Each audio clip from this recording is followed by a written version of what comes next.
Hello, and thank you for joining LHH in today's webcast. My name is Helene Cavalli, and I will be your moderator for the session. Before we kick off the session, I'd like to cover a few technical housekeeping items to ensure you have a great experience. So first, let's look at the program features. As you join the meeting, your audio will automatically connect via your computer and you'll be placed on mute. If you can't join by computer audio, please follow these instructions. There's a phone number that's been provided to you, and you can enter the webinar ID if prompted for it. If you don't know your participant ID, that will be found in your email. It's not mandatory, you can still enter without it. And to find our interactive features, hover your mouse along the bottom of the Zoom screen and you can click each icon to open. There's two options for you. There's chat, and you can use the chat to send me any technical questions. I've just sent everybody a quick chat to help you find where that chat panel is. And then we have a Q&A. And so throughout the session, we encourage you to use Q&A to enter your questions. We'll try to address as many questions as possible at the end of our presentation, which should last around 15 to 20 minutes. So we'll have a good 10 minutes for Q&A at the end. So now, let me take a moment and I'm going to introduce you to our speaker for today's session. So today we have speaking Alan Wild. Alan Wild is an executive consultant with LHH. He's a recognized world expert in global employee relations. Alan works for the Washington-based HR Policy Association as Global Affairs Director, a membership organization of more than 350 CHROs in the world's leading companies. He's also a fellow at the School of Labor Relations at Rutgers University. So please help me welcome Alan Wild. Helene, thank you, and hello everyone and welcome. I'm looking at this thing clicking up and we're up to about 270 people on. So that's tremendous. As Helene just says, I'm an executive consultant. I work part of my time with LHH and was previously responsible for employee relations, employee engagement, and overall employment policies for IBM globally. I retired from IBM to go back to consulting at the end of 2018. And I got involved in this when the first cases started to come up in China doing my international employee relations work. And I was dealing with things like communication with employees, exclusions from work, pay and benefits, and all of the things associated with the Chinese return to work. So I've been running regular calls almost on a wave across the world, starting east and coming west, for about the last month or so. Now, here's the first health warning. Anything I say about the medical side comes from chief HR officers who've been on calls I've been with and their medical advisors. So when I say things like masks don't do anything for healthy people, that's not coming from the WHO. That's just my assessment that's based on the evidence that's come through our calls, right? So that's health warning number one. Health warning number two is this stuff is moving fast. What I wrote yesterday is out of date today. And in just the last week, the US actions have come in thick and fast, and you've been seeing them.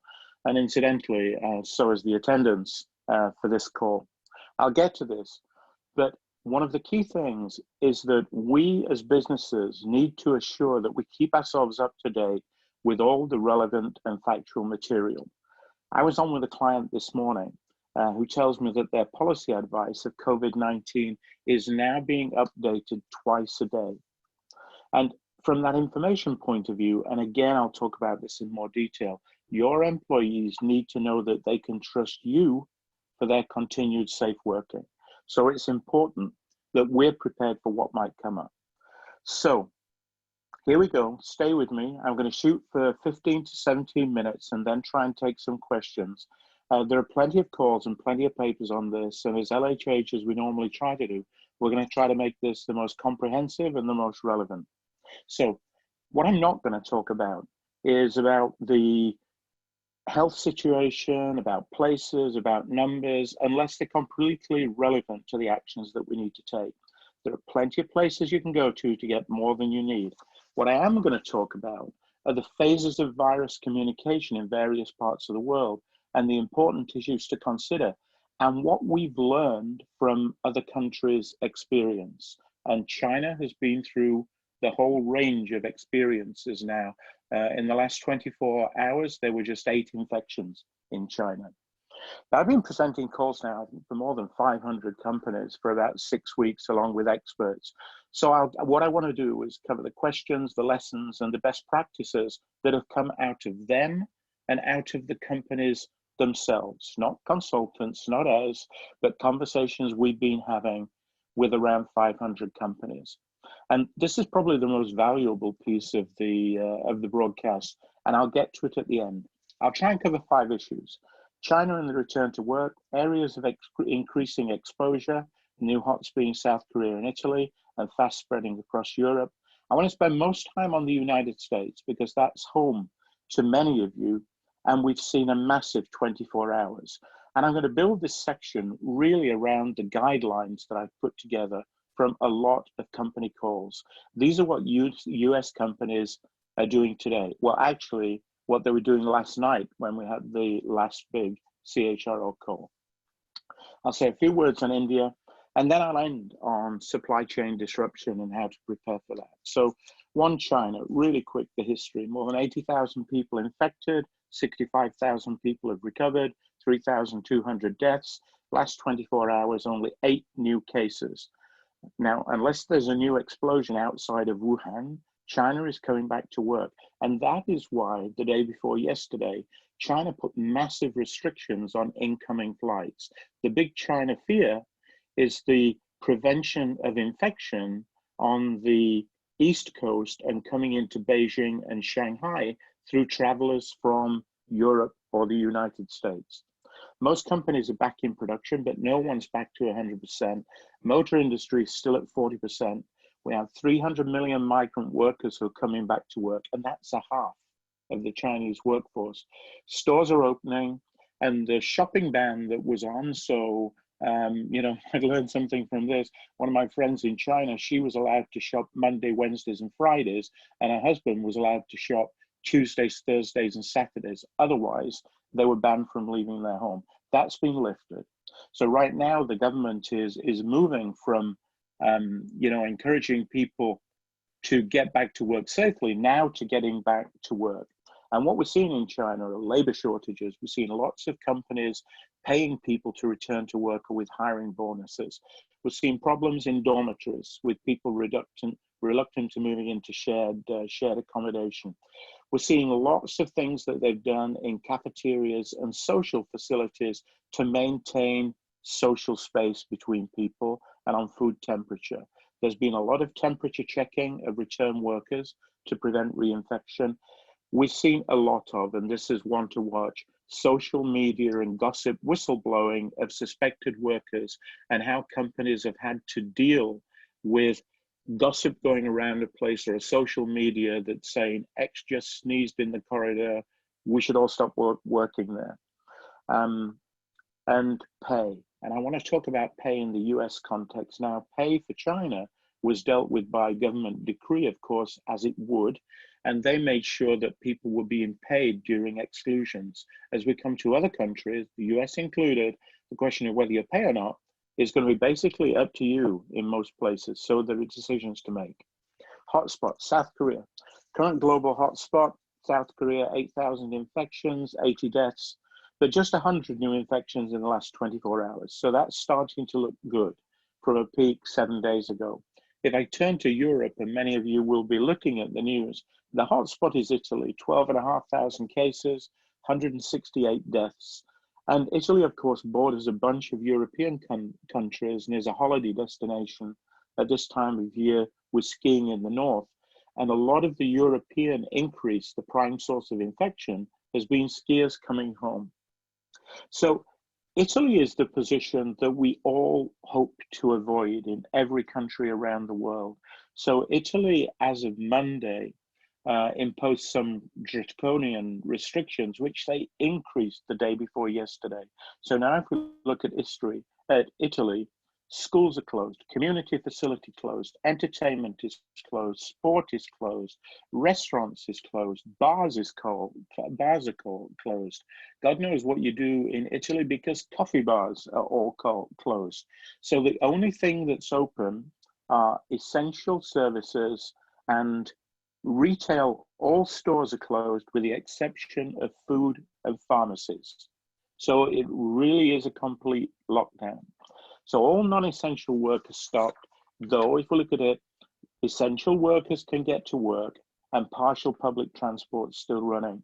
And interestingly, as we look at this and the seriousness with which it's being taken, for the first time since the Second World War, we now see French troops on the Italian border in the Alps, stopping people moving from France to Italy. Now, over the last couple of days in most of Western Europe, I'm looking at France, Spain, Ireland, Belgium, the European countries have closed their schools. Most companies have shifted to work at home wherever that's possible. Sports and mass gatherings are pretty well shut down. And the exception is the UK. So the UK is still open for business, but with self-regulation for people who are showing symptoms. And most companies are now already on work at home. The government has changed the UK law on statutory sick pay to enable people to be paid for short-term absences because, you know, people going into self-confinement, they're largely driven by the question is, if I go into self-confinement, am I going to be paid or am I going to lose money? For the moment in the UK, it's one of the few countries in Europe where schools remain open and large events can be run at the discretion of the organizers. So the UK is a little bit of an outlier and is a little bit more flexible. The US is right at the start, but yesterday was enormous. Interestingly, I spoke with a Chinese colleague yesterday that said that 3 weeks ago, the US headquarters were all over her. But since the cases started in Seattle and California and moved into New Rochelle in New York, she's not had a single call. Now, I won't tell you whether she was happy or sad about all of that, but that was the case. Do remember, if you're sitting in headquarters, that the rest of the world does exist. So if we look in the US, now affected 47 states, 1,500 cases, so not a lot, 40 plus deaths, Seattle, California, New York, sports, flights, regulations on pay at federal and state level, health advisories are coming in thick and fast, stay up to speed. Right, you can use the same resources to stay up to speed on developments in that space and look particularly at the CDC as I can. And there's a lot to keep up with. So let me go on to best practices. And I want to cover general best practices, exclusions, and disruption in service or manufacturing caused by supply chain issues. So if I look at what companies are generally doing and summarize that, my top 10. 1, crisis teams at headquarters, but also crisis teams at the national level and the US state level. They're currently meeting either continuously or daily and involve HR, medical, communications, finance, and the line.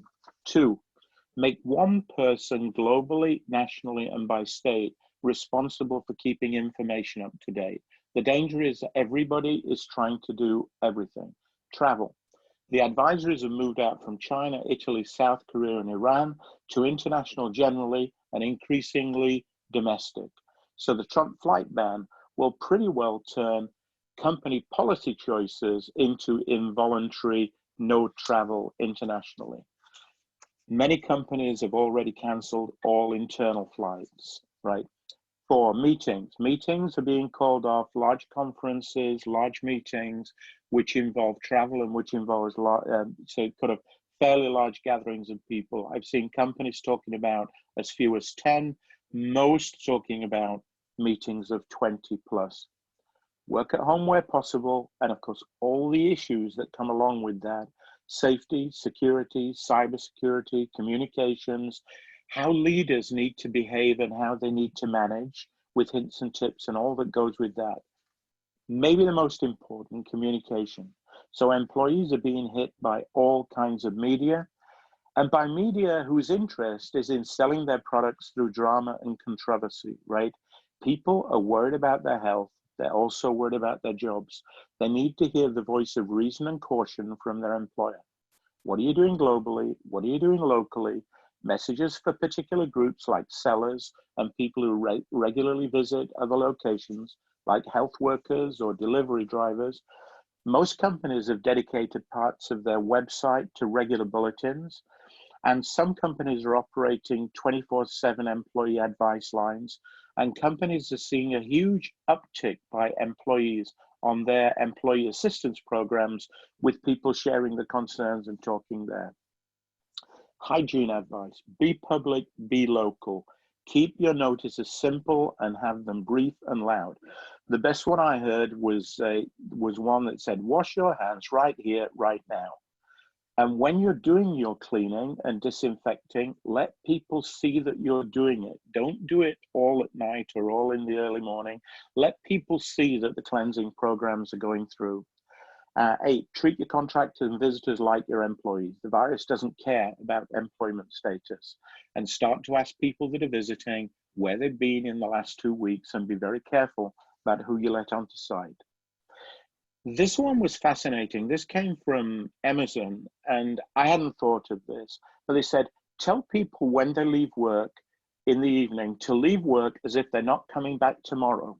I.e., make sure that they've got everything that they need to be at home and to work from home. So to prepare as if you're not coming back. And make sure, of course, that you can communicate with everyone and communicate with everyone fast. Pay is going to be a big issue. People are more likely to self-quarantine if they're getting paid, but that costs money. Typically what's happening, people who exclude themselves on the basis of health are being paid. People that are excluded because they've been in contact with someone and they're not being allowed to work are being paid. People returning from vacation in places that they've chosen to go that are risk are not being paid. But don't set a permanent precedent. This may happen, go on for a long time. Take it one step at a time. So if Angela Merkel is right, 80% of people in the world will catch this virus at some point. Exclusions, right, quick. Have quarantine measures playbook. Laws will vary country by country. Most countries are 14 days. UK is 7 days, issued yesterday. Make sure you've got the right to exclude workers who display symptoms, even if they don't want to leave. Find the people that they've been in touch with and exclude them. Most important thing, before you close something down, know how you're going to reopen it. What are you going to do? And if you have a confirmed case, the general rule is close down, 24-hour deep clean, bring back and monitor. So don't send people home without a plan to come back. And I've said this, but I'll repeat it. Make a decision on pay, right? The vast majority of employers today are paying, but many are assuring that the subcontractors are also paying them. As schools are closing, and that's starting in the US, look at flexible working practices and what you can do. I've already said, step up hygiene operations, let people see it. Maintain contact with your employees working at home and people that are excluded. Right now, the benchmark with leading companies is bulletins twice per day, right? For people that are working at home or excluded, twice a day. Where people are at work, make sure you have cafeteria rules, etc., that has no lines and take care of food preparation. Last issue, supply chain and short time working. This is coming, it's inevitable. It's already live in India. Excluding people because there's no work to do because of problems in your supply chain is not the same as inclusions for health.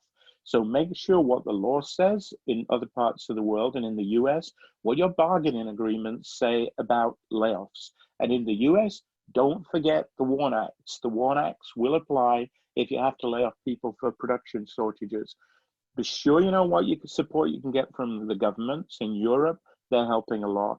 If you're in Europe particularly, talk to unions and works councils now if you have them. And really, for heaven's sake, get your business continuity plans right up to date. Finally, India. India is to services what China is to manufacturing, right? Its public health and sanitation facilities are shocking. India only has 16 cases, but if India goes bad fast, you will suffer from gossip and social network chatter, and we've seen this already. Now is the time to build communication and build trust. You can get help. WHO, government agencies, the CDC in the US, all the law firms, Baker Mac have an Asia Pacific and a European playbook on key issues. The HR Policy Association has a site dedicated to company practices and policies and professional guidelines, and they're doing 2 weekly calls, but that's to members only. McKinsey have a terrific new report on dealing with disruption. And there's an employment law site called Lexology, which over recent days has produced guidelines on exclusions from work and layoffs for every country in the world. And as I said, make one person in each region responsible for your news. We don't all need to do it. Okay, so wow, I think that was 17 minutes. Look, and that's a real gander through, and we'll try and get you these guide notes through if you like it.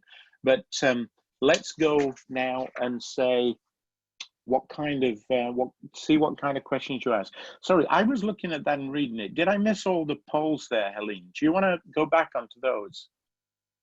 Well, given the time constraints, I would prefer that we dedicate the rest of our time to responding to some questions. Okay, well, let me take a look at them. So I've got Lindsay. So, oh, let me go to the top. Okay, okay. If an employee has been in contact with someone who's been diagnosed with coronavirus, is it only that employee who should self-isolate, or all the employees that have come into contact with that employee? Well, of course, I mean, you're asking me a medical question. The general view would be if that person has been into contact with someone with coronavirus, they should self-exclude. It's only if that person is confirmed as having coronavirus themselves that you should then exclude the people that are responsible. So it's a question was, is the person themselves directly diagnosed, or are they self-excluding because they've been into contact with someone? And there's a difference there. If an employee with no underlying health conditions refuses to travel by tube to work and there's no other practical way to reach the office, are you obliged to allow them to work from home? Well, there's a legal question and there's a moral question, right? And I'll leave you with the moral one. Legally, you can oblige them to come to work unless they can demonstrate, and it will be very difficult for them to demonstrate that you're not providing a safe working environment. And of course, if they're careful on the tube and if they maintain social distance on the tube, which is kind of easier these days than it was 2 weeks ago, then it's absolutely safe. So it's up to you. You're not, if the work can't be carried out from home, you can oblige them to come into work. And if they don't come into work, then you have the choice of whether you pay them or not. Whether you discipline them for absence, well, I'll leave that with you. Personally, I wouldn't. Manufacturing production environment, very, very difficult, right? So essential manufacturing, whether it's food or whether it's vehicles or what it is continuing to go on. And the companies themselves are trying to make sure that they can avoid places where people congregate, to try and keep the meter distance between people, and to make sure they're monitoring very closely the workers that are coming into work. And if you do get a case, manage the exclusions. Now, okay, I know work at home is fine for office, but in manufacturing, it's tough. Okay. What was the note on subcontractors? Right. What we've seen is a lot of companies have said, look, we're paying our employees for the first 14 days if they self-exclude. We want you to do that too. So they're not paying subcontractors, but going to the subcontracting company and saying they expect them to follow the same kinds of policies because they don't want people who are ill coming into work. The name of the organization details. Okay, it's a website and you can sign up to it, and it's going to give you an email every day. It's called Lexology, Lexology, and they will then pester you for the rest of your life with employment law developments in every country in the world. But right now, they're doing a lot on restrictions in different countries. It also covers different states of the United States. Will we receive a copy of the presentation? Yes, I mean, I must apologize on the slides because we did these slides kind of 24 hours ago. And then, you know, the information has become more up to date. And I tried to change the presentation in order to make it more relevant to the US and more practical. So my bad, but I'm sure we can get a copy of the presentation. And I'm sure that we can get you a copy of my speaking notes, which had these kind of 10 points for guidance, 7 points on exclusion, you know, 5 points on supply chain. I'm sure we can get those to you. More questions? Can you clarify self-quarantined in UK will now be, yes. So if you're self-quarantined in the UK, you're eligible for SSP, right? Statutory sick pay. So that's not total pay, but you used to have to wait 3 days before SSP. You can now get it from day one. What was the note on subcontractors? Try and get your subcontractors to follow the policy that you're doing. Of course, if you decide on a policy not to pay, then maybe you don't want to push your contractors to pay, right? That's not going to be the smartest thing to do. But I think it's about behaving consistently, and it's about making sure you maintain a safe work environment. What do I consider a large gathering, right? Okay, so Ireland think 500 people outdoors is a large gathering and 100 people indoors is a large gathering. Now, I think in companies, we are much, much more tight than that.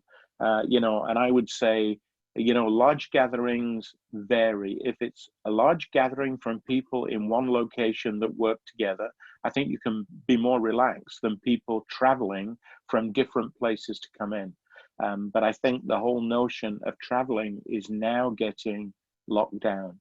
The employment law website, Lexology, details, restrictions. Well, mass absenteeism impact. Yeah, it said, there's a question that says, what about food manufacturing production plants with mass absenteeism impact? We're going to have to deal with that. And people are looking at a potential for 20% absenteeism. And of course, there is a point in time when production becomes unsustainable, right? There is no answer to that question, Mike, that I have, I'm afraid. The website spelling LEXOLOGY. We've requested employees who are over 70 with medical issues to work remotely.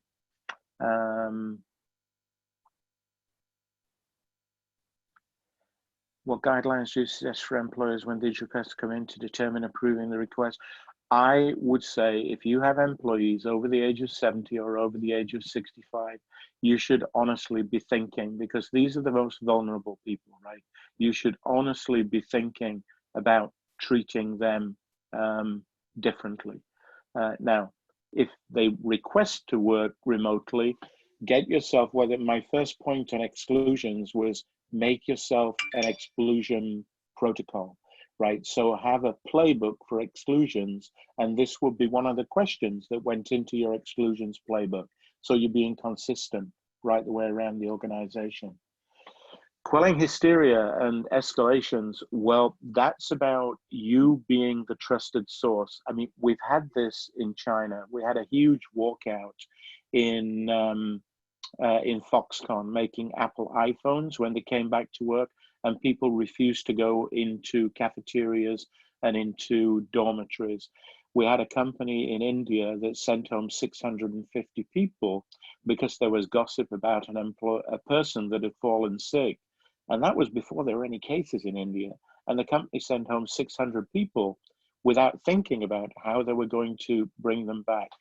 And it's all about workplace education, and it's about establishing trust. And a part of this is if you can get your twice-a-day bulletins that are available for people, you will build that. The websites, okay. The websites, well, CDC in the US, the World Health Organization was another. McKinsey have got a great one out that came out a couple of days ago. Baker and McKenzie in Asia and Pacific in Europe have a new report out on dealing with exclusions and layoffs. And the HR Policy Association, if you remember, and 400 of American companies are, there's a great site there that you can get to. Best practice for companies handling school closures for their employees. I mean, this is really very, very tough. because at the same time, we're seeing limits. Schools are closing, preschools are also closing. So, I mean, whatever you can do to be as flexible as you possibly can with people who've got kids who are being sent home from school, that is the way to do it. I mean, there is no ideal answer, but, you know, childminding and preschool are also going to be hit as hard as schools. Let me flick down. Healthy person who's just afraid to go out. There's been lots of stuff going on about, you know, self-exclusions and people being paranoid about not going out and people worrying about how to take care of their elderly parents and relatives without exposing them to risk, because of course younger people that are taking care of them can carry the disease but are less likely to be affected badly by it. So this is a really, really difficult one. And this is where, you know, I think if you can set up your, you know, your own lines on 24/7 advice with a medical person or an HR person, with anybody who's got the concerns, call in and talk about it, right? And use your EAP process. Well, if subcontractors, what if a location shuts down, subcontractors don't have the ability to work remotely? Well, they won't be working, right? And it's up to what pressure you can put on the subcontractors to make sure they deal with their employees reasonably. Look, we've come to just over the bottom of the hour. I've still got questions. Aline, what do you want to do with them? I mean, do you want us to continue to take more questions and put something together that answers them? I mean, guys, we've gone through this a gamble at a trot. I mean, there's a lot to cover. I mean, I really hope you found it useful. But how should we follow up, Elaine? Well, we can follow up with some of the content that you covered in today's presentation. And I did want to let the audience know that we will be conducting another webcast, hopefully next week, to address some other issues that are arising as a result of coronavirus. So we'll have an opportunity to meet again. Okay, cool. Well, look, as I said, these are not my views. They're views that I've garnered from conversations with 500 companies about what they're doing up to the minute now, what questions they're being answered, and what their responses are. There are many things that are not right or wrong, but keeping track of what's happening, keeping in touch with your employees, make sure you have a dedicated person, if it's by state or by country, to do all of that for you and keep your crisis team involved, and just stay on top of it, stay safe, wash your hands, 2 happy birthdays, and masks don't work. Thank you, Alan. Thank you. Thank you, everyone, for joining.